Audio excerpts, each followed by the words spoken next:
गठिया के पेशेंट को दही बिल्कुल सेवन नहीं करनी चाहिए, किसी भी टाइम हो। किसी भी टाइम हो। सो क्या गठिया पैरालिसिस का कारण बन सकता है? पैरालाइज हमारे वात रोग की एक ब्रांच है, जी।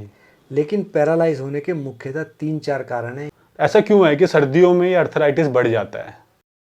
नमस्कार दोस्तों, मैं हूं Himanshu Bhatt. The health show में आज हम बात करेंगे अर्थराइटिस की, जिसे हम गठिया भी कहते हैं। वैसे तो हमारे जॉइंट्स के जो पेन्स हैं या हम कहें अर्थराइटिस, वो 100 से भी ज़्यादा प्रकार के होते हैं, जो हमें अलग अलग बॉडी पार्ट्स में, अलग अलग जॉइंट्स में, हमारी बोन्स में दर्द करते हैं। अर्थराइटिस को आयुर्वेद में कैसे ट्रीट किया जाता है और कैसे घर बैठे बैठे हम अपने अर्थराइटिस में राहत पा सकते हैं, इसके बारे में आज हम जानेंगे वैद्य डॉक्टर दीपक कुमार जी से। सर, आपको मेरा प्रणाम। प्रणाम भगवान। सर, अर्थराइटिस क्या है जिसे आम भाषा में लोग गठिया कहते हैं? हिमांशु जी, आयुर्वेद के हिसाब से वात रोग की 80 ब्रांच हैं, जिसमें सियाटिका, जिसको हम गृहस्थी कहते हैं, सर्वाइकल, जिसको मन्य स्तंभ कहते हैं, Parkinson, paralyse, मिनमिनाहटपन, फ्रीजन shoulder, tennis elbow, इस तरह की टोटल 80 ब्रांच हैं। और उनमें से अधिकतर को हम अर्थराइटिस कॉमन भाषा में बोल देते हैं। वैसे गठिया का मतलब है अर्थराइटिस, और जितने भी दर्द हैं उनको हम कॉमनली अर्थराइटिस बोल देते हैं। लेकिन मुख्यतः गठिया ये आयुर्वेद की बहुत दुष्ट साध्य बीमारी में से एक है। इसमें हाथ पैर में जॉइंट्स में बहुत ज़्यादा दर्द होता है, और अक्सर मैं एक बात कहता हूँ, सर्वे रोग मलाशरा, इस बीमारी की जड़ भी कब्ज़ है। और अधिकतर बीमारियों की जननी तो कब्ज़ है ही है, लेकिन इस बीमारी का मुख्य कारण कब्ज़ है। और कब्ज़ जब होता है तो हमारे पेट के अंदर मल सड़ने लगता है। मल सड़ने के बाद उसका पाचक रस दूषित होता है। वही पाचक रस हमारे रस के साथ मिलकर जॉइंट्स में ब्लड के साथ जा कर के जॉइंट्स में डिपॉजिट होकर गठिया बनाता है। मतलब पेट हमारा जो खराब होता है वो भी गठिया या अर्थराइटिस का कारण बनता है? वैसे तो बहुत कारण है, लेकिन इसमें मुख्य कारण हमारा गठिया भी है। आपने देखा होगा बहुत से लोगों को थायराइड की दिक्कत होती है। जी। थायराइड में हमारी बॉडी में कैल्शियम की एब्जॉर्बेंस पावर कम हो जाती है, हड्डियां कमज़ोर पड़ने लगती हैं। बहुत से लोग खाने पीने में पोषक तत्व नहीं लेते और उनमें कैल्शियम की कमी होती है, तब भी ये दिक्कत बन जाती है। और जिन लोगों को खाना पीना बहुत मैनेजमेंट सही नहीं है, जो बहुत खट्टा या जंक फूड बहुत लेते हैं, उनको भी इस प्रकार की बीमारी बहुत तेज़ी से सताती है। आपने देखा होगा यह बीमारी अक्सर लेडीज़ में 40-45 के बाद बहुत तेज़ी से क्लिक करती है। जब मेनोपॉज का टाइम आता है तब ये बीमारी बढ़ने के बहुत चांस रहते हैं। सर, वैसे सिम्टम्स क्या क्या होते हैं गठिया के, अर्थराइटिस के? हमारे जितने भी जॉइंट्स हैं उनमें दर्द होना, अपने आप को चलने फिरने में बहुत इजी महसूस ना करना, उठने बैठने में दर्द महसूस करना, अक्षम महसूस करना, ये शुरुआती लक्षण है। उसके बाद जब आदमी उठता है तो उसको बहुत ज़्यादा बेहताशा दर्द होने लगता है, चलने में दिक्कत आती है, और जॉइंट्स के अंदर जो लुब्रिकेंट है वो कम होने लगता है। अक्सर आपने देखा होगा लेडीज़ के अंदर, अब तो जेंट्स में भी हो रही है, लेकिन लेडीज़ में ज़्यादातर घुटनों में ग्रीस कम होना, जिसको देसी भाषा में बोलते हैं लुब्रिकेंट, चर्बी हमारी कम होने लगती है। तब इस प्रकार की दिक्कत होती है, क्योंकि जब रगड़ लगती है तब हड्डियाँ अपने आंसू निकालती हैं, तो वही हमारे शरीर का दर्द है।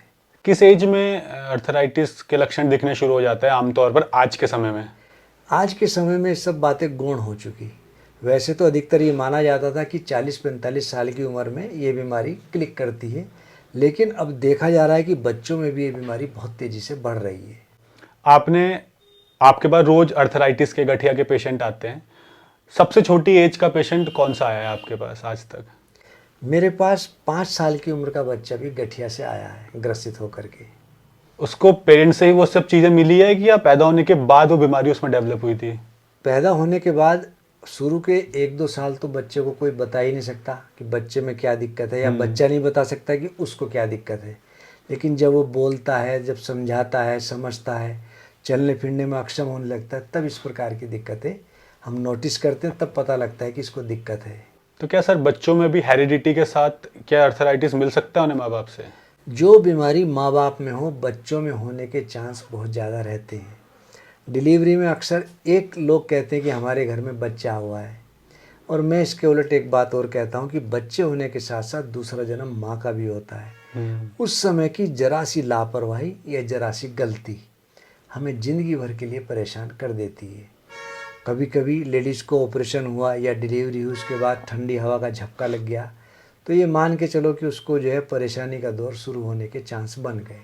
मतलब एक प्रकार से देखा जाए तो अगर आपको एक हेल्दी बच्चा चाहिए तो उसके लिए माँ बाप को भी अपनी बॉडी को हेल्दी रखना ही पड़ेगा, क्योंकि अगर आप किसी ना किसी रूप से बीमार हुए तो उसका डायरेक्ट या इनडायरेक्ट इफेक्ट आपके बच्चे पर भी देखने को मिलेगा। वो किसी भी बीमारी के रूप में हो सकता है। जी सर, अर्थराइटिस जिसको होता है, सर्दियों में दर्द होता है ज़्यादा। ऐसा क्यों है कि सर्दियों में ये अर्थराइटिस बढ़ जाता है? यह बीमारी ठंड में और ठंडी चीज़ों से बहुत तेज़ी से बढ़ती है। जैसे गर्मियाँ आई, हम लोग एसी के टच में बहुत ज़्यादा हो गए, या हमने ठंडे फल या सत्तू का सेवन ज़्यादा कर लिया, खरबूजा तरबूज खा लिया, तब भी ये बीमारी एकदम तेज़ी से बढ़ती है। तो इसलिए ठंडी चीज़ों से और ठंडी हवा से हमको बचना चाहिए। अर्थराइटिस के पेशेंट को खास करके। जी। सो क्या गठिया पैरालिसिस का कारण बन सकता है? पैरालाइज हमारे वात रोग की एक ब्रांच है जी। लेकिन पैरालाइज होने के मुख्यतः 3-4 कारण हैं। या तो शुगर बहुत ज़्यादा हो, या बीपी बहुत ज़्यादा हो, या माइंड में कोई क्लॉट आया हो, तब हमको पैरालाइज की स्थिति बनती है। अगर अर्थराइटिस के ही पेशेंट को डायबिटीज़ भी हो और बीपी भी हो तो क्या चांसेस हैं कि वही अर्थराइटिस उसका पैरालिसिस में बदल जाए? अर्थराइटिस पैरालाइज में नहीं कन्वर्ट होगा, लेकिन बीपी और शुगर बढ़ने के कारण उसको पैरालाइज के चांस बढ़ जाएंगे। कौन कौन सी एक्सरसाइजेस अर्थराइटिस के पेशेंट को करनी चाहिए? एक, उसको कब्ज ना हो, उसके लिए उसको विशेष ध्यान रखते हुए भोजन के बाद वज्रासन जरूर करना चाहिए। वज्रासन जैसे मोमनस लोग पैर मोड़ करके नमाज पढ़ते हैं, उस तरह हमको खाना खाने के बाद, भोजन के बाद बैठना चाहिए। लेकिन यदि किसी को घुटने में दिक्कत है तो उसको बिल्कुल भी ये एक्सरसाइज नहीं करनी चाहिए। जिम वाली जो साइकिल आती है, हमको साइकिल चलानी चाहिए। वह घुटनों की एक्सरसाइज, अधिकतर जो अर्थराइटिस है घुटनों में ही हमको क्लिक करता है। वैसे तो किसी भी जॉइंट्स में हो सकता है, लेकिन घुटनों में सबसे ज़्यादा इसका असर देखा जाता है। तो घुटनों के लिए साइकिलिंग सबसे अच्छी एक्सरसाइज है। सर, मेडिकल साइंस कहती है कि अर्थराइटिस का कोई ट्रीटमेंट नहीं है, लेकिन हाँ, हम इसे बढ़ने से रोक सकते हैं। तो क्या जो ये साइकिलिंग है, इससे हम अर्थराइटिस को कंट्रोल कर सकते हैं? कोई दवाई ना खाएं, केवल अपना लाइफस्टाइल सुधारें और साइकिलिंग करें, तो क्या अर्थराइटिस यानी हमारी जॉइंट्स के पेन होना बंद हो जाएंगे?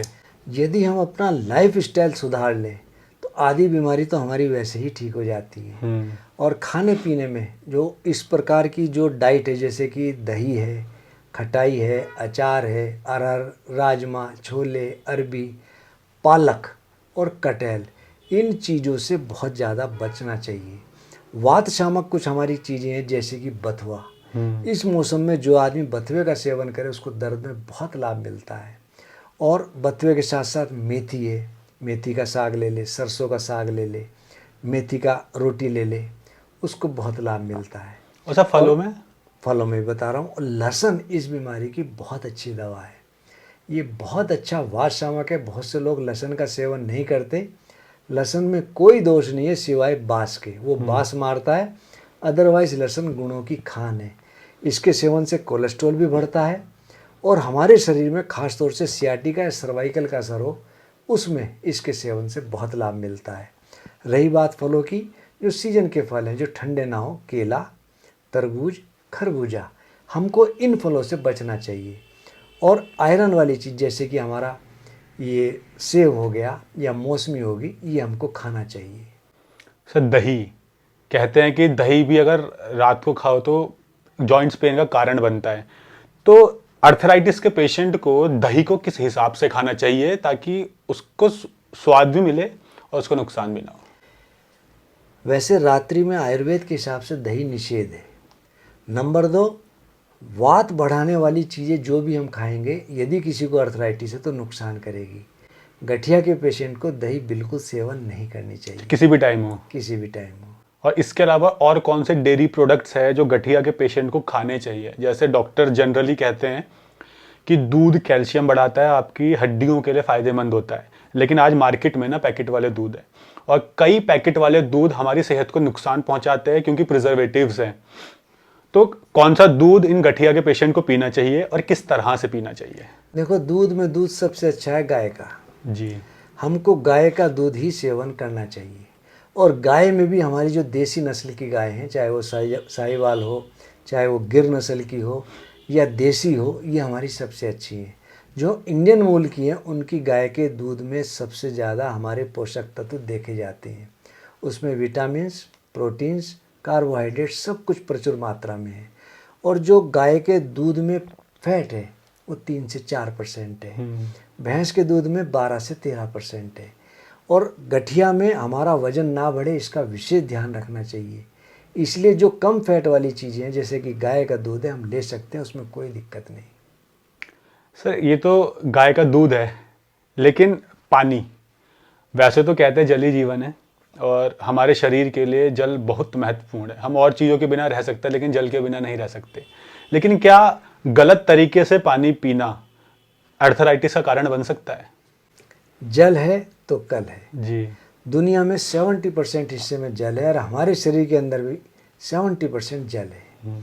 और जल को हमको खाना चाहिए और भोजन को पीना चाहिए। ये बात मैं अक्सर कहता हूँ। यदि हम थोड़ी थोड़ी मात्रा में जल को मुंह में रख करके सेवन करें तो हमको लाभ मिलता है। हमारे मुंह की लार है एल्कलाइन और पेट में बनता है एसिड। यदि हम घटाघट पीते चले जाएंगे तो हमको लाभ नहीं मिलेगा। थोड़ा थोड़ा पानी हम पीते रहेंगे, लार के साथ हमारे पेट में जाएगा तो न्यूट्रलाइज होकर के हमारे शरीर में लगेगा। नंबर 2, हमको खड़े होकर कभी भी जल सेवन नहीं करना चाहिए, बैठ कर ही हमको पानी पीना चाहिए। नंबर 3, हमारी बॉडी का टेम्परेचर है 37 ± 1 डिग्री। उसके अकॉर्डिंग यदि हम जल लें यानी कि गुनगुना पानी यदि हम सेवन करते रहें तो हमारे शरीर के अंदर कोई बीमारी नहीं लगेगी। नंबर 2, फैट डिपॉजिट नहीं होगा। जब फैट डिपॉजिट नहीं होगा तो ये मान के चलो हमारा वजन नहीं बढ़ेगा तो अर्थराइटिस से भी हमारे बढ़ने के चांस बचे रहेंगे। तीसरा, एक हमारे अंदर हमारे ऋषि मुनियों ने जो चीज़ लिखी है अक्षरता बिल्कुल सत्य है। उन्होंने लिखा कि प्रातःकाल हमको 2 गिलास पानी उठते साथ गुनगुना सेवन करना चाहिए। और जापान में और अमेरिका में इस बात पे बड़ी रिसर्च हुई कि स्वस्थ पुरुष कौन और कैसे है। और आयुर्वेद में लिखा है कि सम दोष है समागनिश्चय सम धातु मल क्रिया प्रसन्न मातेंद्रिय स्वस्थ मन इत्तिभिष्यति, यानी कि जिस आदमी की सम दोष है, जिसके दोष सम हो, सम दोष है समागनिश्चय, जिसको अग्नि सम हो, जिसको ना भूख बहुत ज़्यादा लगती हो ना बहुत कम लगती हो। सम दोष है समागनिश्चय सम धातु, जिसकी धातु रस रक्त मांस मेद अस्थि मज्जा शुक्र सम हो, ना कम हो ना ज़्यादा हो। सम दोष है समागनिश्चय सम धातु मल क्रिया, मल क्रिया यानी कि उसका पेशाब, उसका लैट्रिन और उसका पसीना प्रॉपर रूप से आता हो। ये रिसर्च में पाया गया कि जो व्यक्ति टॉयलेट के अंदर जितना कम समय लगाता है उतना ही वो स्वस्थ है। यदि हम सुबह प्रातःकाल 2 गिलास गुनगुना पानी पिएंगे तो हमारा प्रेशर बनेगा और हमारा पेट क्लीन रहेगा, उसकी इंटेस्टाइन यानी कि बाउल मूवमेंट बिल्कुल प्रॉपर रहेगा और किडनी के फंक्शन एक्टिवेट रहेंगे, उसको पेट की कोई समस्या नहीं सताएगी। सर आजकल लोगों को खट्टा बहुत पसंद है, चटपटा बहुत पसंद है, अचार खाते हैं, नींबू खाते हैं और मार्केट में हम जाते हैं तो बहुत सी चीज़ों मसाले बहुत ज़्यादा पड़ते हैं और खट्टी चीज़ों को लोग चटकारे लेकर खाते हैं।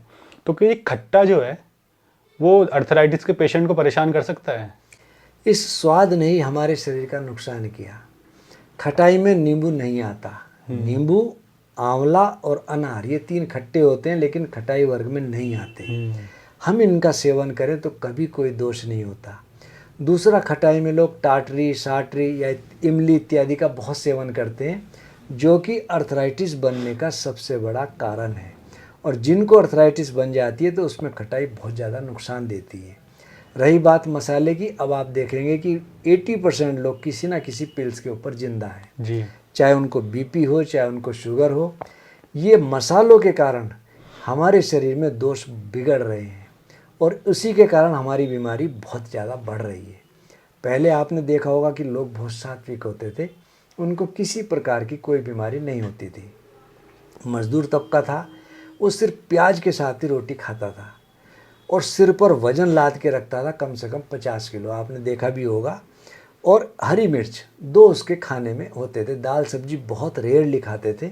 उनको कभी ना सर्वाइकल होती थी ना सियाटिका होती थी, जबकि वो सोते भी खाट पर थे। आप हरी मिर्च को बीच में से काटे तो देखेंगे उसकी शेप बिल्कुल लंबर स्पाइन जैसी है। तो हरी मिर्च हमारे कमर के लिए, रीढ़ की हड्डी के लिए बहुत अच्छी है। किसी प्रकार की सियाटिका और सर्वाइकल को पास नहीं आने देती। इसी प्रकार प्याज, गर्मियों में प्याज पहले बहुत लोग खाते थे और प्याज की सेब बिल्कुल बवंडर जैसी होती है। तो प्याज खाने से गर्मी का असर हमारे शरीर में बिल्कुल नहीं होता और प्याज खाने से हमारे जो आंत के अंदर पाचक रस हैं वो तेज़ी से डेवलप होते हैं, बनने लगते हैं। इसलिए हमको खाने का विशेष ध्यान रखना चाहिए। मसाले इत्यादि तेज लेने से हमको स्वाद तो 2 मिनट का आएगा, लेकिन हम बीमारी की ओर शिफ्ट होने लगते हैं। सर, अगर कोई अर्थराइटिस का पेशेंट इन सारी चीज़ों को फॉलो कर रहा है और अपने लाइफस्टाइल को भी सुधार रहा है, लेकिन अगर उसके जॉइंट्स में पेन है या अलग अलग हड्डियों में या उंगलियों में दर्द है, कमर में दर्द है, तो क्या उस पर्टिकुलर पोर्शन पे या उस पर्टिकुलर बॉडी पार्ट पर जहाँ उसे पेन हो रहा है, उसे वहाँ पे जोर डालना चाहिए, लोड डालना चाहिए, वजन डालना चाहिए क्या? हिमांशु जी, यदि किसी व्यक्ति के सिर में दर्द हो रहा है तो टीवी देखेगा तो उसके सिर का दर्द बढ़ेगा, या कुछ पढ़ाई लिखाई का काम करेगा तो दर्द बढ़ेगा। तो जिस पार्ट में हमको दिक्कत है, हमको कोशिश करनी चाहिए उस पार्ट को रिलैक्स देने की, आराम देने की। यदि हम उसको आराम देंगे तो दर्द नहीं बढ़ेगा। तो हमको उसको बहुत प्रेस नहीं करना चाहिए। किसी आदमी के घुटने में बहुत दर्द होता है और वो ये कोशिश करे कि मैं चलना शुरू करूं या दौड़ना बहुत ज़्यादा शुरू करूं, तो उसके लिए नुकसानदायक है, फ़ायदेमंद नहीं है। सर, चाय कॉफ़ी के लोग बहुत शौकीन हैं आज के टाइम में, और अल्कोहल कंज्यूम करने वालों की संख्या लगातार बढ़ती जा रही है, नॉनवेज खाने वालों की भी लगातार बढ़ती जा रही है, और स्मोकिंग तो और तंबाकू तो नुकसान देते ही है। तो क्या ये अल्कोहल, चाय, कॉफ़ी भी अर्थराइटिस के पेशेंट को नुकसान पहुंचा सकती है? हिमांशु जी, चाय के लिए मैं इतना कहूँगा, चाय तंबाकू डालडा जो नर करे प्रयोग, उस नर को छूते हैं भांति भांति के रोग। तो हमको चाय स्वाद के लिए कभी कभार ले लें तो कोई दिक्कत नहीं, अति नहीं करनी चाहिए। दूसरा, नशा नाश की निशानी है। जाके मुख मदिरा लगे मतवाला कर दे, लेकिन तन मन धन सब कर्म सुख नारायण हरि ले। मदिरा, हमारे जो आशा वरिष्ठ हैं आयुर्वेद में, उनमें अल्कोहल 7 से 8% है और मदिरा में भी है। लेकिन आशा वरिष्ठ इसलिए नुकसान नहीं देते, उनकी क्वांटिटी बहुत थोड़ी होती है, उनके अंदर दवाइयाँ होती हैं। और जब मदिरापान आदमी करता है उसको ये ध्यान नहीं रहता वो कर कितनी रहा है। तो मदिरा से आज के समय में लीवर फैटी मोर देन 70% लोग इसीलिए ग्रसित हो रहे हैं कि पेन किलर्स, एंटीबायोटिक या शराब या बहुत तले भुने पदार्थ इनका सेवन करते हैं, तो हमारा लीवर फैटी होने लग रहा है, जो कि बहुत गलत है। और सर, जो मांस लोग खाते हैं, नॉनवेज खाते हैं, वो क्या नुकसान पहुंचा सकता है अर्थराइटिस के पेशेंट को? देखो, वैसे तो मैं प्योर शाकाहारी हूँ, लेकिन मैं कोशिश सबको ही करता हूँ कि हमको मांस सेवन नहीं करना चाहिए। मेरी पर्सनल राय है कि यदि हम जब शमशान घाट जाते हैं तो आकर के हम गंगा जी में नहाते हैं, और जब हम मांस भक्षण करते हैं तो सोचो हम कितना अपवित्र हुए। लेकिन ये मेरी पर्सनल राय है, हर आदमी का अपना सोचना है, उसको खाना क्या है उसका विषय है। लेकिन अर्थराइटिस में वजन ना बढ़े, इसका हमको विशेष ध्यान रखना है। मांस भक्षण से वजन तेजी से बढ़ता है, इसलिए ऐसी चीज़ों से इस बीमारी में खास तौर से बचना चाहिए। वैसे सर, वेट को कैसे कंट्रोल किया जाए, इस पे तो हम एक अलग से वीडियो बनाएंगे, लेकिन अर्थराइटिस के बारे में आपसे लास्ट क्वेश्चन करना चाहूँगा। घी खा सकता है क्या अर्थराइटिस का पेशेंट, और घी किस तरह से अर्थराइटिस के पेशेंट को फ़ायदा पहुंचा सकता है, और कौन सा घी खाना चाहिए? हिमांशु जी, हमारे शरीर के लिए हर चीज़ अति आवश्यक है। मैंने अभी कहा था सम दोषे समाग्निश्च, आपको बताया था। हमारे शरीर के अंदर रस, रक्त, मांस, मेद यानी कि चर्बी, इसकी भी आवश्यकता है। घी हमको जरूर खाना चाहिए, घी निर्दोष है, लेकिन घी में घी गाय का घी है। यदि कोई व्यक्ति गाय का घी का सेवन करे तो उसको कोई बीमारी नहीं सताती, उसका कोलेस्ट्रॉल भी नहीं बढ़ता, लेकिन गाय का घी होना चाहिए, वो भी देसी गाय का। जी, यदि गाय का घी उपलब्ध नहीं है तो हम भैंस का घी भी कम मात्रा में उपयोग कर सकते हैं, लेकिन हमको कोशिश करना चाहिए हमको गाय का घी मिले। और भैंस का मिलता है तो बहुत कम मात्रा में। सर, आपका बहुत धन्यवाद कि आपने हमें अर्थराइटिस के बारे में बताया।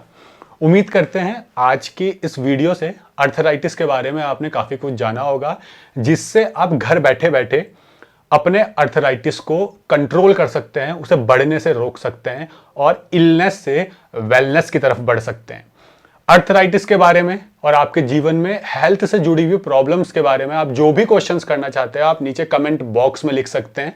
हम कोशिश करेंगे कि उस प्रॉब्लम का सॉल्यूशन अलग अलग वीडियोस के माध्यम से, डॉक्टर्स के माध्यम से, वैद्य के माध्यम से आप तक पहुंचा सके। आज की वीडियो में फिलहाल इतना ही। जल्द मिलते हैं दी हेल्थ शो की एक और अन्य वीडियो में एक और अलग बीमारी के सॉल्यूशन के साथ। धन्यवाद।